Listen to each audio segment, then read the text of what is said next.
Coogs house. Based on the depth chart, it looks like the classes of 2024 and 2025 will be prominent this season. The class 2026 is set to be one of the best in Houston Cougar football history. But if they land one historic athlete, keyword being athlete, 2027 might be even better.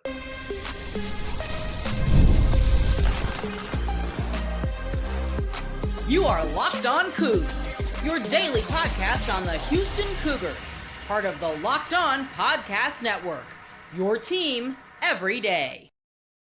Welcome to Locked On Cougars, daily podcast about your Houston Cougars. I'm your host, Houston-born teacher and coach Parker Ainsworth. And whether a Houston fan or just a hater came and said bye, thank you for making Locked On Cougars your first listen of the day. Appreciate makes first listen each and every day. You're at Locked On Cougars. We're doing the conversation, but you don't know what to say. Tell us in the bottom in the comment section down below.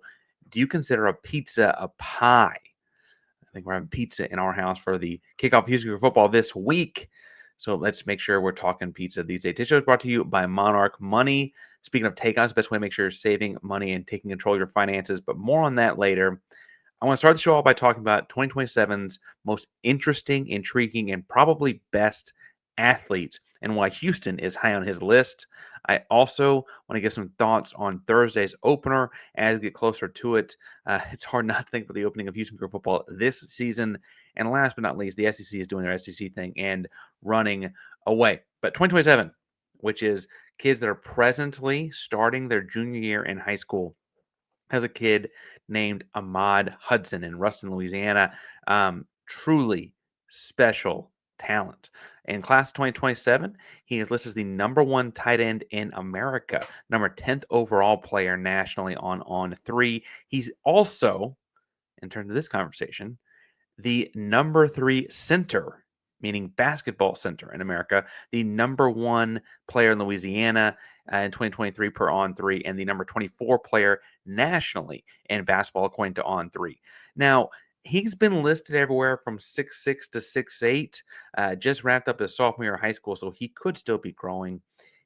Everywhere consistently weighs him at about 230 pounds. I want to talk a little bit about the athlete, then about the recruitment here. The kid is determined to play both sports at the Division I level, and as we've mentioned, he's identified by scouts as a top prospect in both. It stands to reason he could legitimately do both. Now, he is a gigantic wide receiver looking guy when you watch him play football. 230 to 100% accurate as far as when you look at it. The guy's jacked, chiseled out. And this is watching his sophomore high school highlight film. He's the strongest, baddest dude in 5A Louisiana football, right? He's nasty enough to block, but honestly, that feels like in the spread offense they're running, just not enough of a use of his difference. At 230 pounds, he probably has room for 10 or 15 more if you wanted to make him that blocker. But his biggest attribute in terms of playing tight end is that he separates like a top 10 receiver would separate. He's a route runner that splits out wide as often as he's in line as a tight end. He makes separation for catches, uses his hands away from his body, gigantic frame, true great cuts, good speed in and out of breaks. I was impressed when he got the ball in open space. He's as shifty as he is big, meaning he will run people over. That's on video. But he also, if guys are, diving low or trying to, set themselves up, big linebackers, whatever, he is shaky enough and shifty enough to get out of the way as well with a crossover like kind of movement. He legitimately, as a sophomore in high school, looks like he should be playing in a different league than 5A Louisiana football. Just tremendous sophomore tape. Then you flip over to basketball, where last year in 5A boys basketball, as a sophomore in Louisiana, he was the player of the year in the entire state, right? At the EYBL level, we talk a lot about EYBL, AAU kind of stuff. He played with the John Lucas JL3 team, which is based in Houston as well. He played with their 17U team, even though from an age perspective, he should have been on the 16 U team. Now there were conflict times where sometimes he, had to try and play both at whatever venue, but he did play both and would frequently, when given the option, have to play up with the 17s for JL3, a team that competed in the Peach Jam Championships for the Nike EYBL 17U circuit. He comes up in Houston Cougar conversations because on Tuesday they published a list of places he's visiting. Some of these schools come up twice because he's taking separate football and basketball visits. But he's visiting LSU on September 6th and again on November 15th, Texas on September 20th and again on November 22nd. Houston, October 4th, Nebraska, November 1st. That appears to be, based on his list of visits, a quote, top four.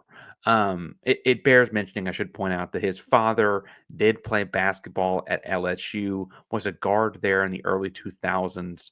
And so, being from Louisiana, LSU, I guess, if you were asking national pundit, might have the whole shot. But realistically, the basketball piece of this, the dual athlete piece of this, is what makes his connections to Houston, his nearby from Louisiana. We get lots of Louisiana kids at the University of Houston, obviously.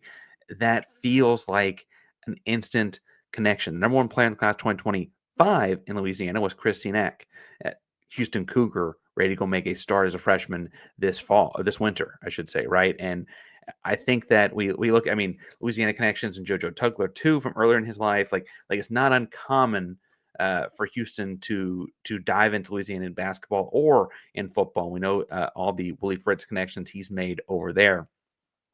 When it comes to football, that where Houston probably feels like, as far as football visits, LSU, Texas, Nebraska, Houston is kind of new to that scene. But when it comes to basketball, Houston belongs on this list in every sense of the list.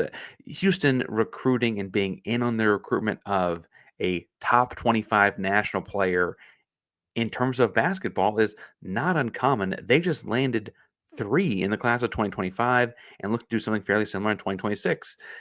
This is where the basketball program is. And when he won the award for 5A Boys Basketball Player of the Year in Louisiana, he was asked about playing both in college, and he mentioned that basketball was his first love. It's something he grew up playing and enjoying, and it's something he's determined to play as well as tight end at the collegiate level. It would not surprise me that Samson would be in on this guy. The interesting thing will be that 6'6" to 6'8" kind of window. 6'6", playing a true traditional center. He plays like Houston Cougar big man, crazy athletic, constant motor, dunks everything, wants to block everything, is a defensive-minded basketball player. But if he's closer to that 6'6" number, that is going to be hard to do at the level of basketball Houston plays at. If he's closer to that 6'8" number, and I've seen both listed as common as one another, and frankly, he's young. He might change to more like 6'7" to 9. Who knows, right? I do think, though, that the 6'8" guy is like a Houston Cougar through and through. We've seen Samson win at a high level with 6'8" bigs because they play Houston Cougar style basketball. That is not uncommon. Frankly, they did it last year. They'll do it next year, right? It's the 6'6" variety. Like, okay, we can make up for some of that with wingspan, athleticism, and motor, but like, how much do we make up for there, right? On the inverse, Houston being in this ballpark for a basketball recruit, a top 10 recruit nationally, while they did land Keyshawn Henderson, they were in on him extremely early. The rest of the nation caught up. Getting in on a guy this early when the rest of the nation is already there is decidedly different. And it frankly shows the growth of the program in a lot of ways. Now, we'll cover this recruitment thoroughly from all the angles as it unfolds, but the sales pitch feels simple. There have been notable two-sport athletes in the last 35 years in college football and basketball. Julius Peppers played both in North Carolina. Donovan McNabb, to a lesser successful degree, played both at Syracuse. Jimmy Graham played 1 year of college football, but did play both in college. Charlie Ward, obviously, being the most successful in terms of two-sport football, basketball athletes, NBA player with the Heisman Trophy. Like that's a little bit different kind of situation. I think that the sales pitch is very simple. You come to the city of Houston, you can catch touchdowns from Keyshawn Henderson force the defense to try and figure out how to cover you and Jaden Warren and Paris Melvin and Kobe Young and the whole receiver room you got going there in a culture that is dramatically shifting in front of our eyes. Oh, and then when that season's over, you can go play Big 12 championship level basketball and take trips to the Final Four with Kelvin Sampson. That's a really easy sales pitch. Now, the only detriment I could see here, and this is really more logistical, seeing how much preparation for defensive schematics and coverages goes into what Sampson and the guys do in basketball. I would wonder how realistic it is to fully become the best you can be in both. Now, that is frankly a problem that if he wants to be the high level athlete he's capable of being in both, he's going to wrestle with everywhere. That's not a uniquely Houston problem. But I do think that if you're trying to like find holes in the dam here, right, that's probably one, I guess. But I think the sales pitch is super strong for Houston. And we look at LSU, Texas, and Nebraska.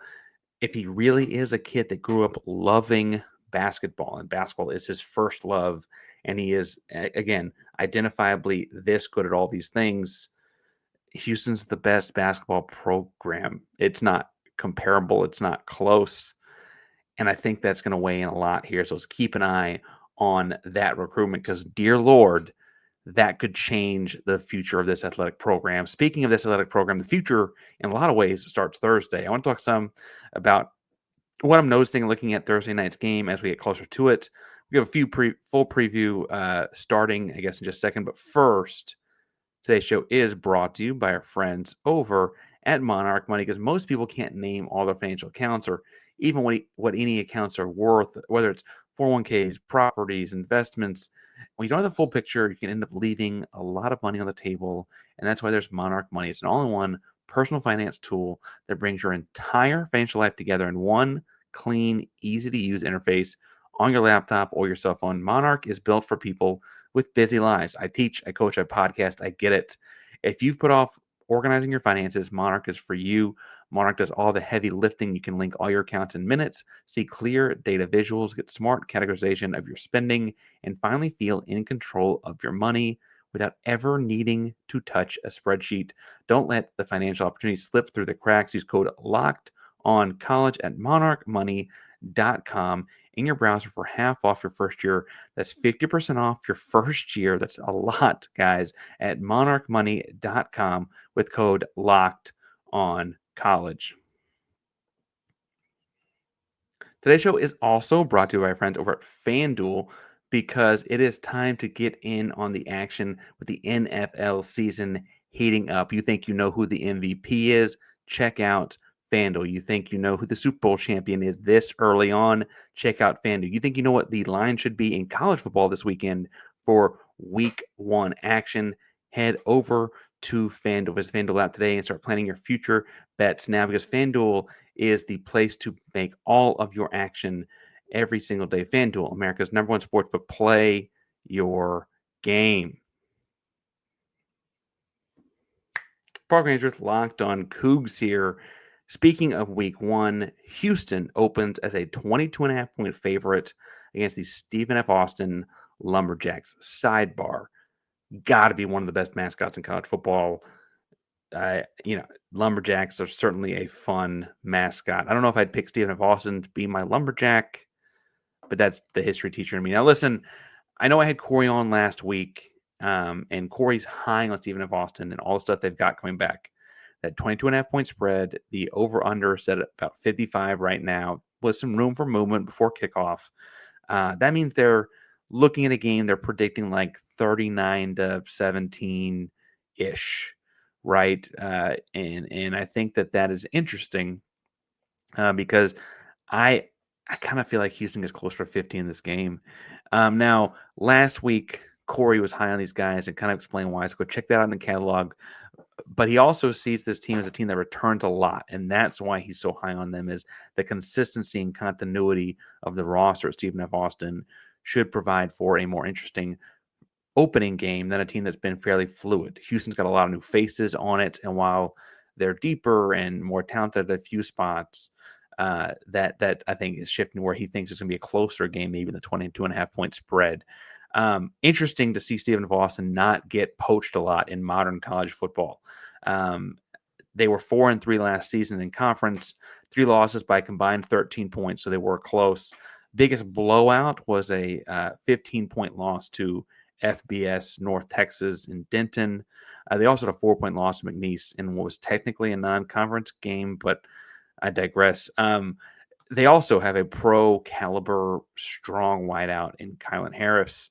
Um, Kylan Harris is 5'10", 165 pounds, but when you watch him play, he plays at a faster speed than his like track times indicate. He's hard to keep a hand on. Really good wide receiver. He plays in a lot of different spots too. Stephen F. Austin runs really fast-paced offense and really tries to take advantage of mismatches and get you out of sync and whatever, and test your discipline both with your eyes, your feet, everything. And they move Harris around a lot to do that, to take advantage of that. Great feet, great hands, plays fast. So they're impressive at that spot. Quarterback Sam Vilak is a net positive. He's originally an Oregon State commit. They also went through Boise State and Montana before getting Stephen of Austin. Was his first season as a real like significant on-field player and participant last year at Stephen of Austin, and started 9 games in that season. Had 27 touchdowns and just 4 interceptions in those 9 games. He's not a runner. And looking at like his discrepancy between his North Texas game and the other games, the other 8 games he played, I would anticipate Houston really dialing it up and getting after him. He's not super mobile and mobile, listed at about 6'1". He's not like a statue or anything, but I think they can get after him a little bit up front, especially with the depth of the linemen and things like that. He, for reference, was Vidlak was a 67.4% completion on the year against North Texas, a high blitz team. He was 51.3% completions. He threw 4 picks all season, threw 1 of them against North Texas. He also took 2 sacks in that game. They got after him quite a bit, and I think that you'll see Houston try and do the same thing. To their credit, Cole McCarthy is an aggressive coach, and they're going to come out guns a-blazing in a lot of ways, anticipate tricky special teams plays, and anticipate NASCAR speed offense, anticipate sellout blitzes on defense. Like they are going to go out on Thursday night trying to become the opening of SportsCenter Friday morning, right? Because frankly, if they upset Houston on Thursday night, they probably do lead off SportsCenter on Friday morning with it. Right now, they've got plenty of players from Houston. By my count, if I'm reading it right, they got 34 from the greater Houston area. They have 9 guys on FBS rosters last year, including Houston's own Torian Capagel. So, I guess there's that. I don't worry about him like giving secrets away necessarily. Change of coordinators on all 3 coordinators since Torin left. So I don't think there's that kind of worry necessarily. In the FCS world, they were top 8 in scoring last season. They do return to quarterback. And frankly, they were top 8 in scoring, and he missed 3 games. So they're really good at scoring the football in that division, in that level. Will play fast and physical. I just think over the course of the game, Houston's going to wear them out. I also think that Houston's got its own, we'll say at a national perspective, undervalued level of speed in the way that they'll be playing effectively. Nagel's not a NASCAR guy, but they've got a lot of speed and got that kind of stuff in their repertoire. And frankly, they also, with weapons like McGarry and Cozell, can those guys being tight ends, I should say, that can split in line and off the ball. They'll probably be able to run a lot of different type of things without needing to change personnel. Right. Same thing with like Dean Connors being a very versatile running back. When he's in the game, he can be a pass catching running back, a blocking running back, or a traditional running back. And those kinds of options, that optionality gives this offense a lot of juice. I get why Vegas has Houston not breaking 40 in this game. But I also really see this game between the way Wegman has played against, honestly, inferior opponents when he was at A&M, the way that this offense, is going to take them by surprise. It's not, they don't have film on us either, whereas Houston's got decent film on what these guys at Stephen Boston look like when they play together because of all those returning pieces, right? I think that it's worth pointing out that a big deal last year was not that the receivers weren't good enough to do things. There was no passing game. You return a pretty strong receiving room where I don't know how you organize 1 through 6, but all 6 of those first guys out are pretty strong. DBs, you got some new names, obviously, but like Latrell McCutcheon should be able to keep up with Kylan Harris. Rook Brown should be able to keep up with Kylan Harris from Wyoming. Mark Stampley, like they've got guys that can find him out there. I'm not JD Rim. I'm not worried about this in the same kind of way, which of course, knock on wood will mean that I'm the meme on the front of the ESPN stuff or whatever it is on Friday morning. I don't mean to say that 22-point spread is disrespectful. That's not fair. The over-under being 55 at the 22.5-point spread, I do feel like is a little interesting. And I will break the game down in more thoroughly, I guess, as we get to it for a preview episode on Thursday morning. But I saw that line as I was getting ready. I was like, I need to talk about that for a second because that just sticks out to me as a little bit odd. Speaking of a little bit odd, the SEC is running away from the Big 12. Yes, you heard that correctly. But first, today's show is brought to you by our buddies over at Supply House.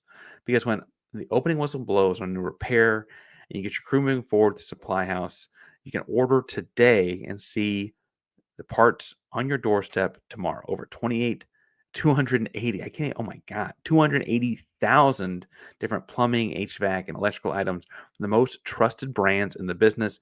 Real-time inventory and honest lead times keep you from punting on projects, while their industry-leading customer service always has your blind side covered. If you need parts for a project, Supply House does have next-day delivery, which is quite a game changer because there's always a thing you didn't think about you needing or you didn't know you were going to need.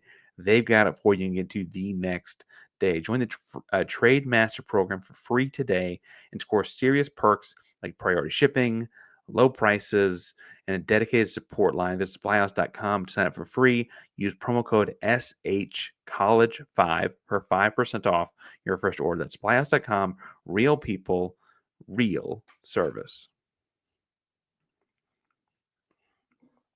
Park Rangers locked on Coogs here, and at the worry of stepping on Mountaineer Paul's toes over West Virginia, I saw some news about the Big 12 on Tuesday that upset me. This would make like 3 references to West Virginia in the last 10 days, which is not something that was on my bingo card for August. But the SEC and the Big 12 seem to be at it again, and I, as a Big 12 conference member, just can't seem to let this stand. So the SEC, if you were living under a rock and missed it, said that they're going to play 9 conference games starting the 2026 season. And this is after some peer pressure from other Power 4 leagues, including the Big 12, to say that, frankly, 8 was not sufficient, right? That playing 9 Big 12 games and 1 at least Power 4 non-conference game was more challenging than playing 8 conference games and 1 or 2 non-conference Power 4 games, as the SEC had been doing. There were no requirements on playing 2. Some places were just playing 1, which meant that you were playing less Power 4 opponents than schools and other leagues were, right? The SEC argument, which had very little credence to me, but they tried to argue that the SEC was more challenging, and so that playing 8 conference games and 9 total P4 games was the same as playing the 10 P4 games, and that's just not true. The other thing that didn't seem to ever strike me as correct on that was like, but you're playing Mercer or whomever in like November, which means that you're getting kind of a little bit of a break late in the season. That's not a bye week, but is a break, right? And so they've added 9 games, and the first casualty of scheduling in that is that Alabama has decided to remove their game against West Virginia. And they had a home and home schedule for 2026, 2027. Admittedly, I think part of the fun in this was going to be, Nick Saban's Alabama versus his home state of West Virginia, and that's not going to be the case anymore. But Alabama has decided that in 2026 and 2027, they're not going to play West Virginia. In 2027, Alabama does currently have Florida State on their schedule, and in 2028, they have a home and home starting with Ohio State. They have Oklahoma State later in the schedule too.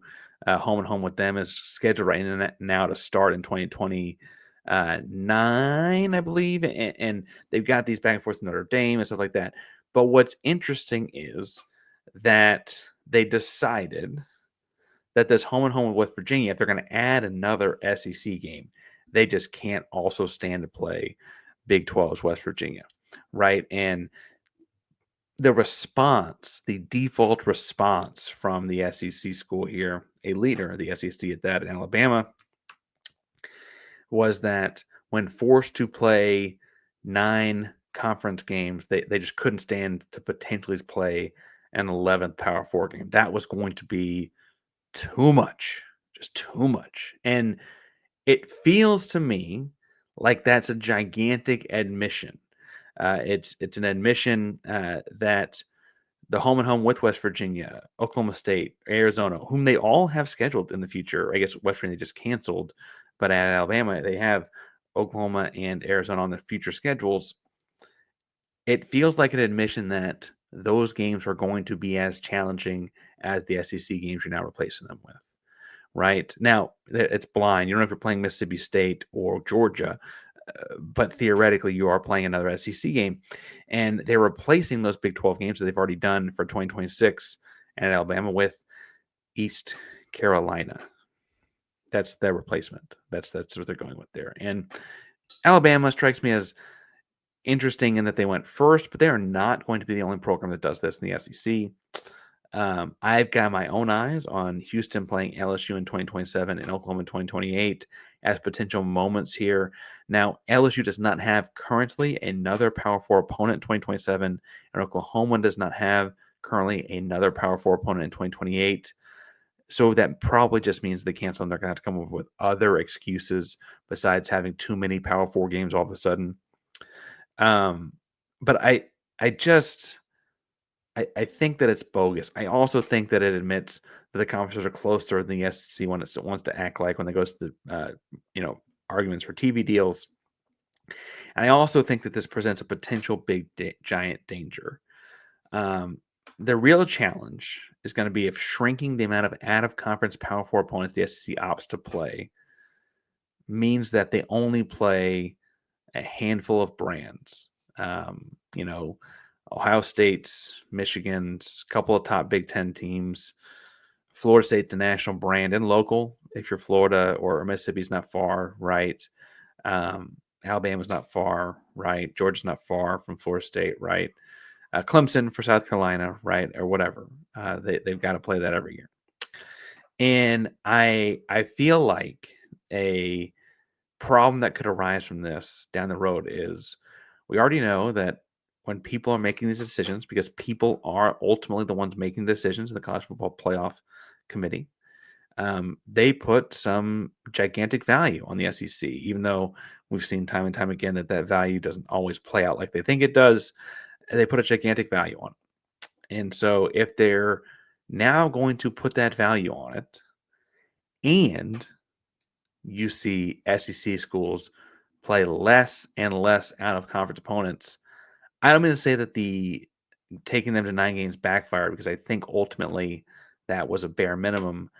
I just start to lean into more of the Kalani Sitake camp. BYU's head coach at Big 12 Media Day said that the Power 4 should play only Power 4 games. It should be your 9 conference games and then 3 non-conference Power 4 games. That's what's best for the sport and best for competition. And I don't want the Big 12 to mandate or go to that on their own, because I think then you'll start seeing Big 12 teams accumulate losses, and those losses will be decontextualized, and a 9-3 Big 12 team that did not play a non-Power 4 opponent will be considered less than a 10-2 SEC team that played 3 non-Power 4 opponents or whatever, right? Like I don't want to go to that on our own as a Big 12 conference. And I certainly don't want Houston to be losing out on their SEC future games either because the SEC decides to cancel theirs. But I I just feel like this is a sign of something to come that might not be good for college football, and it'd be another way in which this Southeastern Conference is trying to ruin the sport. Now, we go back and forth between blaming the Big Ten for that or blaming the SEC for that or whatever. But it does feel like they're trying to steer the sport towards what makes them the most money and not what makes it the best product. And while that's probably the way it's always been, and I can see it right in the comment right now, that doesn't make it suck any less. It just doesn't. And ultimately, it's where we're at. Now, last episode, we gave you a trivia question about how many players and coaches have been inducted to the College Football Hall of Fame from the University of Houston. I've got down 12 players and 3 coaches for a total of 15 Houston Cougars in the College Football Hall of Fame. With Houston and Stephen F. Austin playing on Thursday night, I was interested in what the most points scored was in an opener because Houston has not opened up with an FCS team all that often. My question for you is, what is the number? Bonus credit if you can figure out who the team was, what year it was, etc. What is the number for the most points Houston has scored in a football opener? Tell us in the comments down below what you think that trivia question is. We'll be answering it on the next episode, which will be a preview, getting ready for Houston and Stephen of Austin. So make sure you hit subscribe and hit the bell so you know when that goes live. Locked On Cougs, primarily the Locked On Podcast Network. That means your team every day. Go Cougs. I should also point out we're going to be live post game. Yeah, we'll be live post game after the game on Thursday. So check us out there too. All right, bye.